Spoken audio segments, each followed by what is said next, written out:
Vinted's new electronics category means you can earn again when you sell to tons of potential. Trump landed moments ago and is set to give a high-stakes speech this morning before the global elite at the World Economic Forum in Davos. The president's arrival was delayed, though, by an electrical issue on Air Force One. Now, the plane was forced to return to Joint Base Andrews before everyone on board was switched to a backup plane.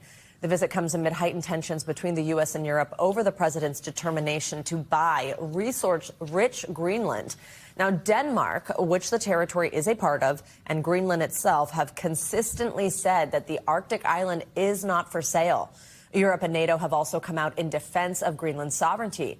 The disagreement prompted President Trump to threaten additional tariffs against 8 European countries if Greenland is not sold to the U.S. by February 1st. It's a threat that was widely condemned by the European Union, which is now considering retaliatory measures. Well, speaking at the White House yesterday, President Trump said he was optimistic about finding a solution during this trip to Davos. Listen. We have a lot of meetings scheduled on Greenland, and I think things are going to work out pretty well, actually. I think that we will work something out where NATO is going to be very happy and where we're going to be very happy. But we need it for security purposes. We need it for national security. How far are you willing to go to acquire Greenland? You'll find out. We've got a team standing by to talk about all this and more. We're going to start off, though, with NBC News senior White House correspondent Gabe Gutierrez. He is in Washington. Gabe, thanks for being with us. So the president is getting ready to give this speech in Switzerland. First, though, I want to start with the trip itself. That's a bumpy start. What happened with Air Force One? You know, Savannah, good morning. The president had said that this would be an interesting trip to Davos. Well, before he even got there, it got interesting.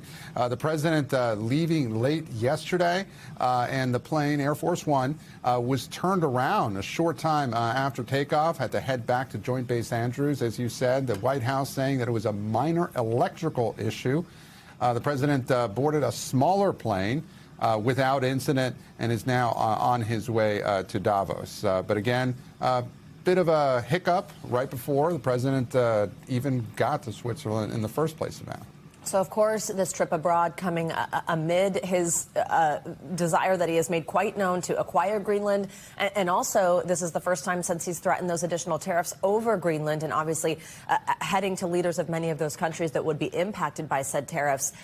Clearly, this is going to be a major source of tension at Davos. What can we expect from the president's speech this morning? What's his message going to be?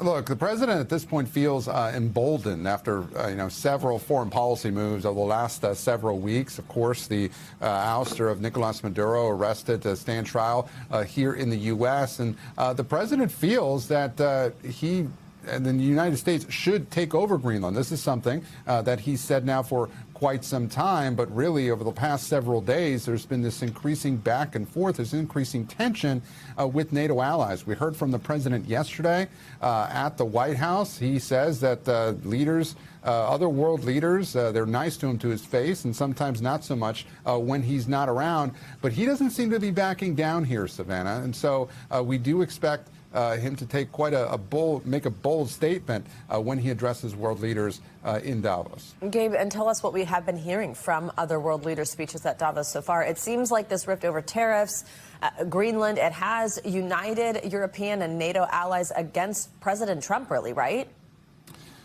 Yes, we've already been hearing from world leaders, as you said, at the forum. We've heard from the British Prime Minister as well as French President Emmanuel Macron, even a Danish lawmaker who used profane language to push back against what Donald Trump was planning to do in Greenland. Let's listen to what some of the world leaders have already said. We do prefer respect to bullies. We do prefer science to plotism, and we do prefer rule of law to brutality. Let me be direct. We are in the midst of a rupture, not a transition. Great powers have begun using economic integration as weapons, tariffs as leverage.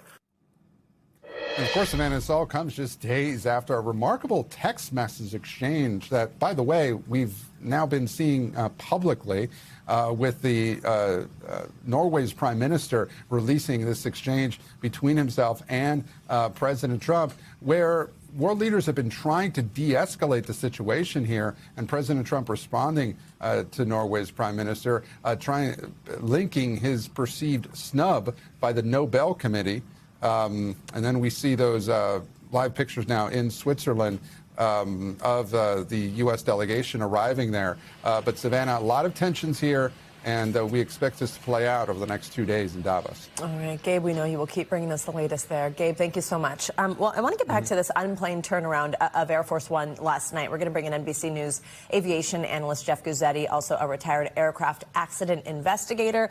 Jeff, always great to have you with us to help really break down some of these moments. There you are seeing the president arriving there in Switzerland after this delay. So the New York Times is reporting some details here, saying that some in-cabin lighting wasn't working. The AP is reporting some lights went off briefly in the cabin after takeoff. As a pilot, you hear details like that. You know, ultimately this plane was turned around. What kind of electrical problems could develop mid-flight that would make you make that drastic decision like that, turn the plane around?